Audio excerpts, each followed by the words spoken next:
জাতিকে অনুকরণীয় একটি নির্বাচন উপহার দিতে প্রতিজ্ঞাবদ্ধ ও প্রস্তুত রয়েছে বিমান বাহিনী। সকালে বিমান বাহিনীর বাসার ঘাঁটিতে সংবাদ সম্মেলনে কথা জানিয়েছেন বাহিনী প্রধান air chief marshal Hasan Mahmud খান।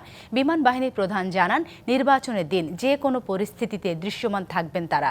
কোনোভাবেই পক্ষপাতিত্ব করা হবে না। কারো ব্যক্তিগত রাজনৈতিক মতামত থাকতেই পারে, কিন্তু সেটা যেন কোনোভাবে প্রকাশ না পায় সে বিষয়ে বাহিনীর সদস্যদের নির্দেশ দেন তিনি। ত্রয়োদশ জাতীয় সংসদ নির্বাচন গ্রহণযোগ্য ও অংশগ্রহণমূলক করতে দায়িত্ব পালন করছে বিমান বাহিনী। এবারে নির্বাচনে প্রথমবারের মতো সেনাবাহিনীর সাথে মাঠ পর্যায়ে বাহিনীর ৩,৭৩০ জন সদস্য দায়িত্ব পালন করবে বলেও জানান তিনি।